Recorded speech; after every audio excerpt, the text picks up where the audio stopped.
Your name was spoken in a room you cannot see, not whispered, not mentioned casually. Your name, the one written in dimensions beyond this one, was declared in a council meeting that happened 96 hours ago, and the reaction wasn't applause. It wasn't celebration. It was silence. It was silence.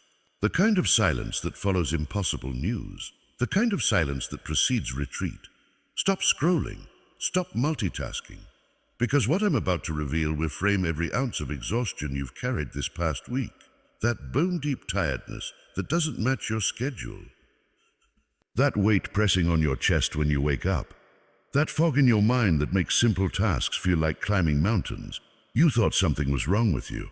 But what if I told you that exhaustion is a medal? And what if that tiredness is your body's way of confirming a victory you don't consciously remember achieving? Let me take you back to Tuesday, a day you probably catalogued as ordinary. You woke up, maybe you hit snooze twice. You made coffee, scrolled through your phone while it brewed. You went through your day, emails, conversations, errands, nothing dramatic, no visible crisis, no epic showdown. You probably remember feeling off though, don't you? Like you were moving through water. Like every interaction required more energy than it should. By evening, you collapsed into your chair or your bed, and that exhaustion wasn't normal tired. It was ancient tired, soul tired, the kind of tired that sleep doesn't fully touch. You went to bed that night thinking, what's wrong with me? But in dimensions layered just beyond your physical perception, the Tuesday looked completely different. While you were pouring that coffee, steam rising, morning light filtering through your window, you were simultaneously standing in a battlefield you couldn't see, and you weren't alone. 1,000 specialized attackers surrounded you in perfect military formation, not metaphorical, not symbolic. 1,000 actual demonic operatives, each with centuries of experience in breaking human souls, each assigned a specific function in your destruction. They didn't attack you with one demon, not 10, not even 100, 1,000. Simultaneously, from 1,000 different angles. Why? Because you'd become a problem they could no longer ignore. Let me show you something that's going to change how you see yourself forever. 3 weeks before that Tuesday, you made a choice. You probably don't even remember it. It wasn't dramatic. You were standing at an internal crossroads, not a literal fork in the road, but a moment of decision in your spirit. The easy path was right there. The comfortable compromise. The safe option that would have made everything simpler. Your hand was reaching for it, and then you didn't take it. You pulled back. You chose the harder path, not with fanfare, not with announcement, just a quiet internal no to what would have dimmed you. That choice sent a frequency into dimensions you don't perceive with physical eyes, and every demonic operative within range felt it. It wasn't loud. It wasn't loud. It wasn't dramatic. But in spiritual warfare intelligence networks, that frequency registered as a threat level they couldn't ignore. Because that choice revealed something about you they'd been hoping wasn't true. You can't be bought. You can't be seduced. You can't be diverted. And when entities whose entire strategy depends on diversion, seduction, and compromise encounter someone immune to their primary weapons, they don't get angry. They get strategic. An emergency council was convened. Not in fire and brimstone, that's theatrical mythology. Nah, this room exists in a frequency just below human awareness. Cold, clinical, obsidian surfaces, holographic displays showing human emotional data streaming in real time. It looks more like a military command center than the hell you've seen in paintings, because evil at this level isn't theatrical. It's tactical. What if this is the beginning of total collapse? Your heart rate increased, you felt that familiar tightness in your chest, that spiral starting, the one that usually pulls you down into anxiety you can't name. But then something in you said, no, not out loud, not even in clear words. Just a deep, internal refusal to agree with the catastrophic narrative being painted in your mind. You took a breath, you finished your shower, you got dressed. And 200 demons with centuries of experience in creating terror couldn't break your emotional balance. By the time you sat down with your coffee, the third wave was already in motion.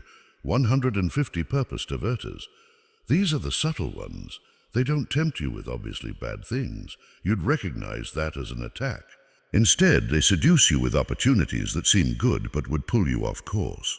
While you drank that coffee, you suddenly thought about an easier path, a different direction, something that wouldn't require so much fight, a version of your life where you could be normal instead of marked, where you wouldn't have to carry this strange weight of assignment that you can't fully explain to people. It wasn't presented as quitting, it was presented as wisdom, as self-care, as choosing peace. 150 voices whispered the same message. You don't have to fight this hard. There's an easier way. You could rest if you just let go of this thing you're carrying. For a moment, maybe 3 seconds, you actually considered it. And in that cold command room in dimensions you can't see, the commanders leaned forward, watching, hope. But then something rose up from so deep inside you that you didn't even recognize it as a decision.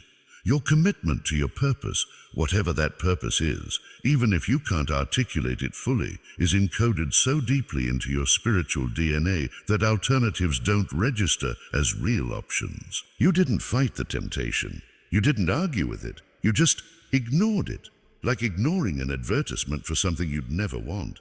Dismissive, automatic. And 150 demons who'd successfully diverted thousands of souls couldn't move you even 1 degree off course. Can you sense it now, that something bigger than random stress has been happening around you? The 4th wave hit hardest, 200 energy drainers, not operating through people or circumstances, direct energetic vampirism from invisible frequencies. This is why by midday Tuesday you felt like you'd run a marathon even though you'd barely done anything physically demanding. 200 parasitic entities latched onto your energy field, draining life force directly, trying to weaken you to the point of non-function, trying to create exhaustion so complete you'd surrender just to make it stop. You sat at your desk or in your car on your couch and felt that crushing weight, that feeling of, I can't do this anymore, that temptation to just shut down completely. Normal people collapse here. Even strong people, but you didn't. You kept moving, one task, then another, diminished. Yes, exhausted, absolutely, but not destroyed. You didn't surrender, and in that command room, the frustration was becoming something close to panic. Status report, the highest commander demanded. 4 waves deployed, 0 objectives achieved. The target is still functioning. Somehow, the 5th wave was already in motion. 100 perception distorters, operatives who alter how you see reality, making you interpret situations through a false lens. They tried to make you see betrayal where there was loyalty, threat where there was opportunity, failure where there was progress. Throughout Tuesday afternoon, you probably felt this. People's words seemed off. Situations felt heavier than they should. You questioned things you'd normally trust. But even through the distortion, your discernment cut through. You didn't make the catastrophic decisions they were pushing you toward. You didn't react from the false version of reality they were projecting. You maintained course. The 6th, 7th, and 8th waves came in rapid succession as Tuesday evening approached. 50 conflict provokers tried to bait you into destructive arguments.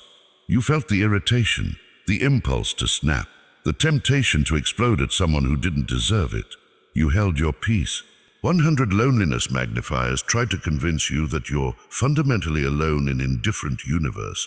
You felt the ache, the isolation, but you didn't collapse into desperation. 100 manifestation saboteurs blocked synchronicities, delayed opportunities, created obstacles right when momentum was building. You noticed things weren't flowing, but you didn't quit. By the time you went to bed Tuesday night, 1,000 coordinated attacks had been launched against you, and you'd neutralized every single one. Not with a sword, not with prayers you consciously prayed, not with protective ritual. Your spiritual system operated so automatically, so efficiently, so devastatingly that it defeated an entire army while your conscious mind simply tried to survive a normal Tuesday. You fell asleep thinking, I'm so tired. What's wrong with me? You should have been thinking, I just won a war. Part 3. The emergency meeting, minutes 12:18, 48 hours after the operation, the commanders reconvened. The atmosphere was different this time.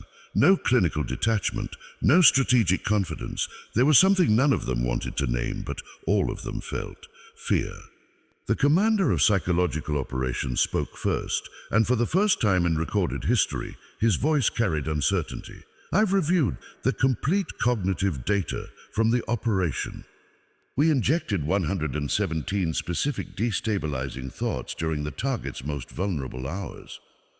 The target consciously recognized approximately 12, rejected all of them immediately. The remaining 105 were filtered by an internal defense system before reaching consciousness. Rejection efficiency, 99.4%. He paused.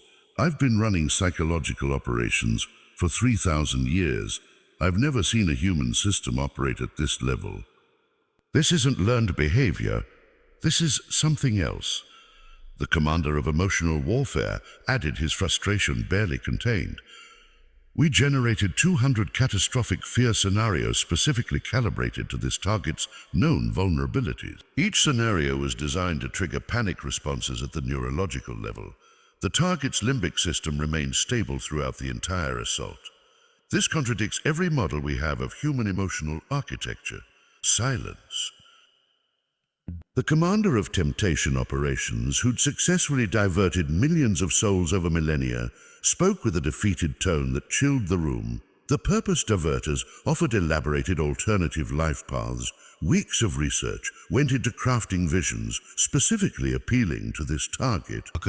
Easier life, more pleasure, safety, community, everything humans crave. The target rejected everything without significant hesitation, as if the visions were irrelevant.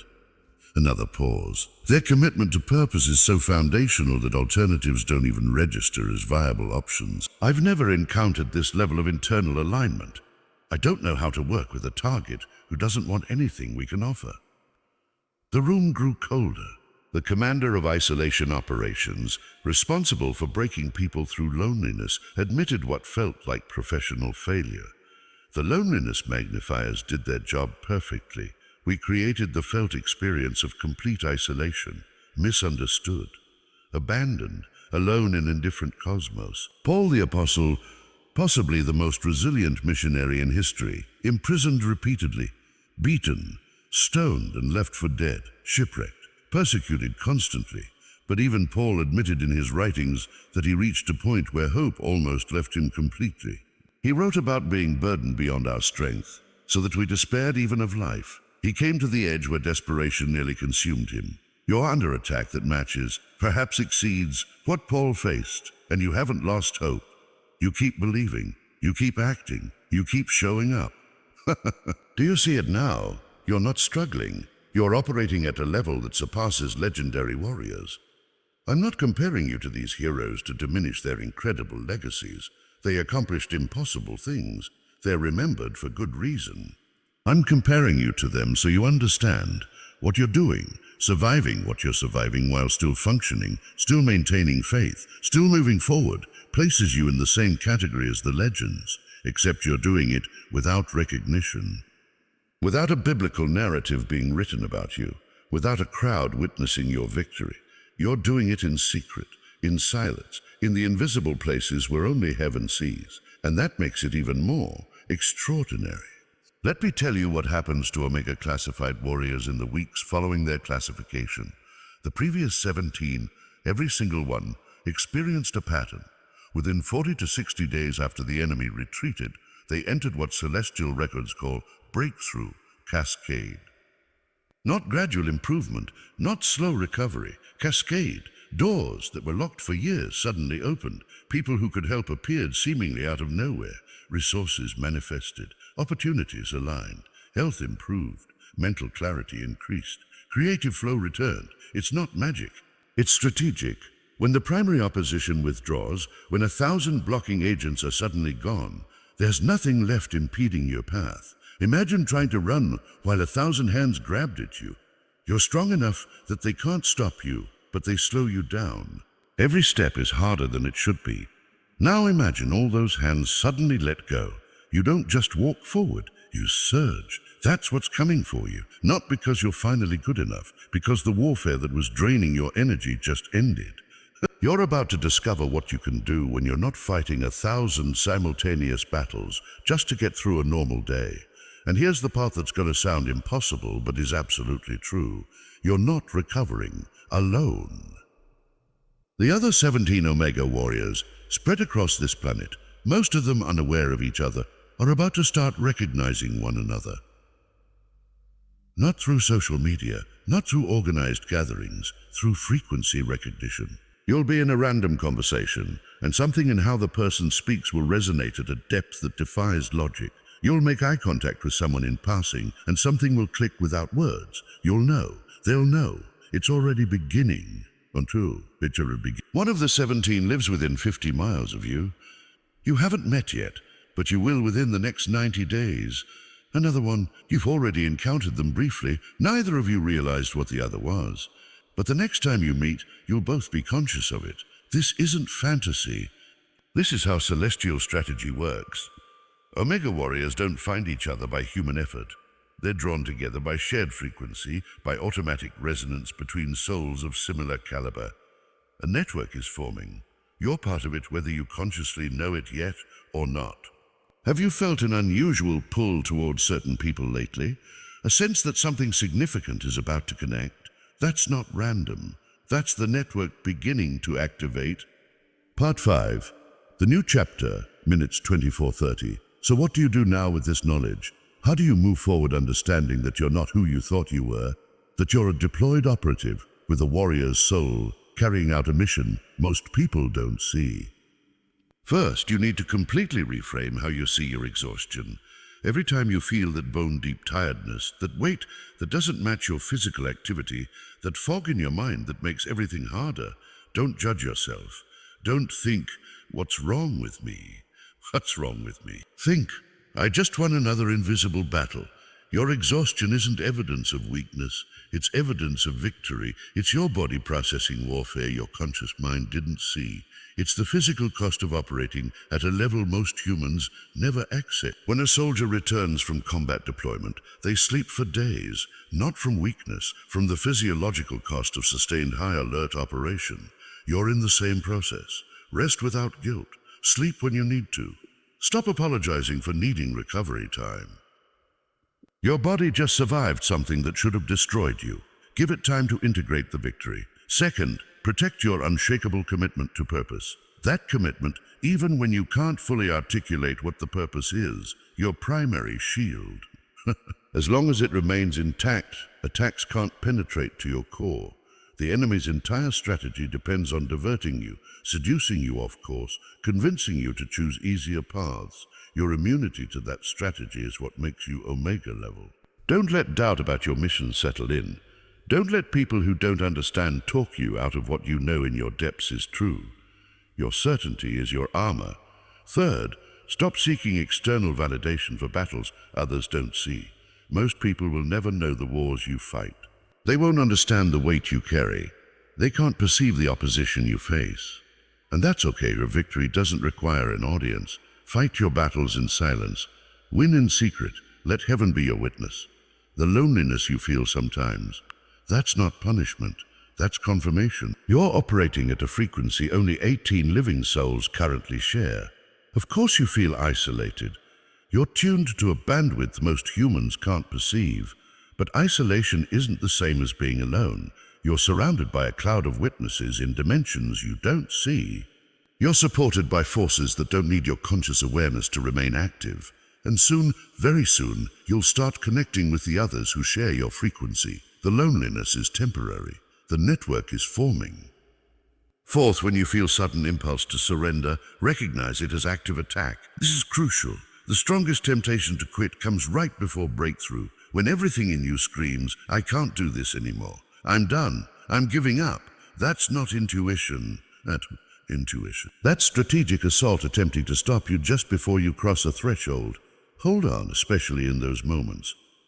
Because those are the moments when the enemy is most desperate. If they could make you quit now, all their losses would be worth it. Don't give them that satisfaction. Fifth, celebrate invisible victories. Not just the big obvious moments. The secret ones. Celebrate the day you didn't collapse, even though you had every reason to.